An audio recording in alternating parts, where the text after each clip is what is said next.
l'accélérateur de particules juste avant. PI8, PI2, ce sont les lignes d'injection qui permettent de transférer les particules du SPS vers le LHC à la position des 4 détecteurs principaux. La classe, le CNS, la LIS, le LHCb. J'en parle encore là tantôt. En fait, ce tunnel-là, on voit ici, c'est LEP-LHC.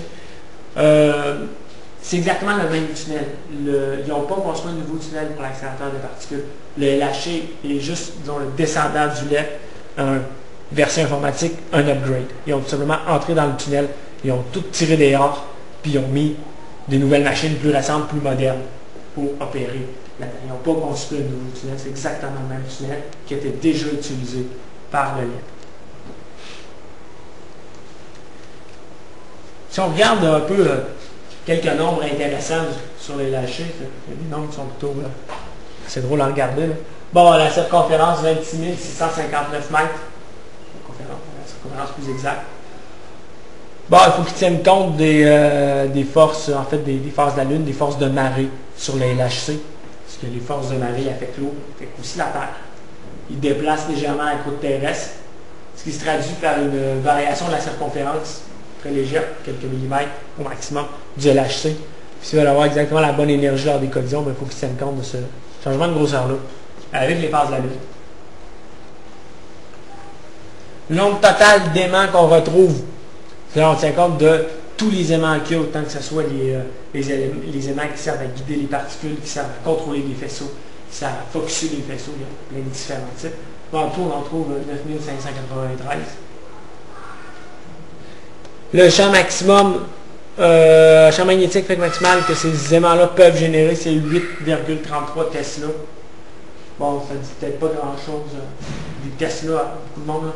Mais c'est une unité de mesure de champ magnétique, c'est énorme. Okay? Un Tesla, c'est vraiment, vraiment énorme. Là. Les champs magnétiques max qu'on est capable de produire en laboratoire, c'est autour de 30 Tesla.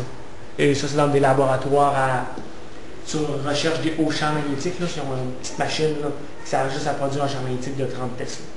Là, on parle ici d'un anneau de 27 km qui a un champ magnétique de 8,33 Tesla. C'est 100 000 fois plus fort que le champ magnétique de la Terre. Le champ magnétique comme ça, c'est dangereux. Là. On ne rentre pas proche de ça avec une pièce de n'importe quel morceau de métal, parce que c'est sûr qu'il va se transformer en projectile mortel. C'est extrêmement puissant comme champ magnétique. Aussi, les défibrillateurs. Même les métaux qui, normalement, ne sont pas attirés par un aimant. Non, ça, c'est pas grave. Ça, ils sont plus attirés. Mais prothèse métallique et pacemaker aussi, c'est pas suggéré dans ces coins-là. Là, on a le détecteur total. Là, chaque petite machine qui peut détecter quelque chose. En fait, les 4 groupes que j'ai parlé, ce sont juste en fait un regroupement de différents détecteurs. Bon, quand on les compte tous, il y en a 150 millions de détecteurs. Et tous ces détecteurs-là transfèrent de l'information à chaque seconde vers des ordinateurs qui gèrent l'information qui se passe dans le LHC. Bon, si on prend les fils électriques qu'on servent à faire ces détecteurs-là, puis qu'on les aligne bout à bout, ben, on peut faire aller-retour jusqu'au Soleil 5 fois. Puis il en reste encore un peu pour aller sur la Lune. Bon, Star Soleil, c'est 150 millions de kilomètres. Là. Fait qu'ils ont pas mal de millions de kilomètres de fils dans le LHC. Consommation électrique en opération, ça c'est juste pour le LHC, c'est 120 MW. Une maison consomme peut-être 50 kW, là, donc à peu près 1000 à 10 000 fois moins. 50 kW, 50 000 watts pour une maison, c'est une maison moderne avec 4 ordinateurs, une TV, la laveuse, la sécheuse, le lave-vaisselle, le frigidaire qui fonctionne, puis on est en janvier, le chauffage est dans le fond. Ça consomme 50 kW. Lui, c'est 120 MW, c'est 120 millions de watts. En fait, le sol consomme en tout 240 à peu près mégawatts. Le LHC est responsable de la moitié de la consommation électrique du sol. Ça va chauffer, ça? Non, il est en fait très très froid. Ah ouais. Pour pas que ça dégage de chaleur, parce qu'il y a quand il y a des courants qui passent là-dedans, tout fondrait. C'est pour ça l'idée des injecteurs. Comme le LHC est un petit peu énergivore, l'idée c'est qu'au lieu qu'il pousse sur les particules d'un bout à l'autre, on va utiliser des accélérateurs plus petits qui coûtent moins cher en énergie. et on va faire le gros du travail au LHC, ce que les autres sont capables de faire, mais on va sauver du courant en accélérant à la chaîne, en utilisant les trucs qu'on a déjà, plutôt qu'en faisant tout faire ça à cette machine énergie monde. Quand tu dis que c'est un procès réfrigéré. Ouais. 1,7 Kelvin. Oh. J'en parle tantôt. Ça, c'est sa facture électrique annuelle. 800 000 mégawattheures. Fait que, vous pouvez le compter, même à 5 cents du kilowattheure. Comment ça coûte, là? Ça prend une centrale? Oui. Oui. Pour eux autres? Oui, juste pour eux autres. Oui, ça prend une centrale électrique juste pour eux autres. En fait, ça prend plus qu'une centrale électrique juste pour eux autres. Une chose, si ça brise, ça, ils peuvent-ils arrêter tout le... C'est instantané. Instantané? S'il y a un problème, il y a des détecteurs qui sont dans les lâchers qui sont faits que pour vérifier s'il y a un problème, il y a en fait une perte de contrôle d'un faisceau. Si ça arrive, le faisceau est immédiatement éjecté du lâcher puis la machine coupe.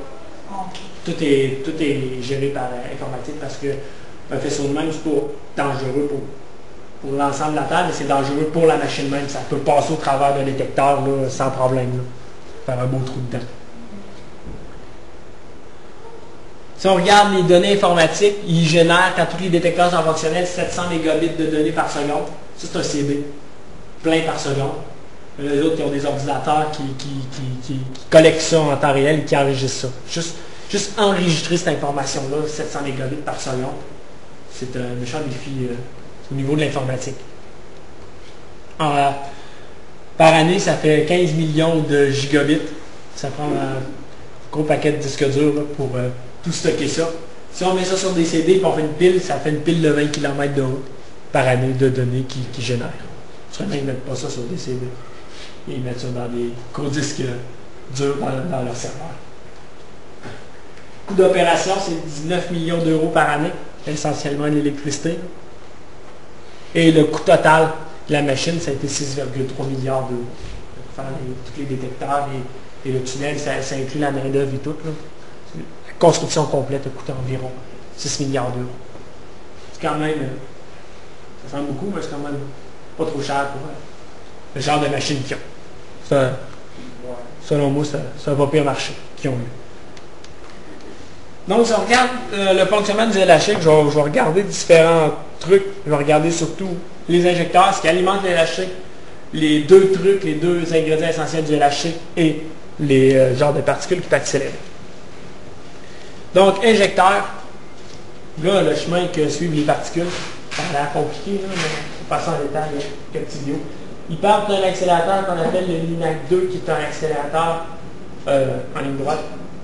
Et là, les particules vont aller se promener dans différents accélérateurs de particules jusqu'à là qu'ils atteignent le SPS, qui est le superproton synchrotron. Ils vont accélérer les particules jusqu'à l'énergie d'injection du LHC. Et là, ils transfèrent les particules vers le LHC.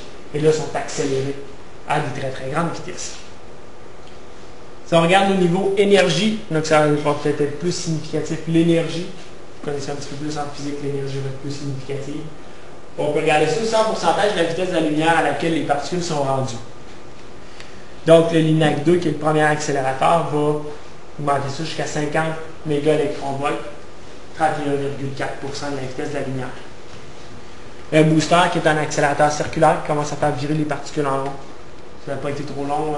Ils se sont rendus compte que s'ils construisent des accélérateurs en ligne droite,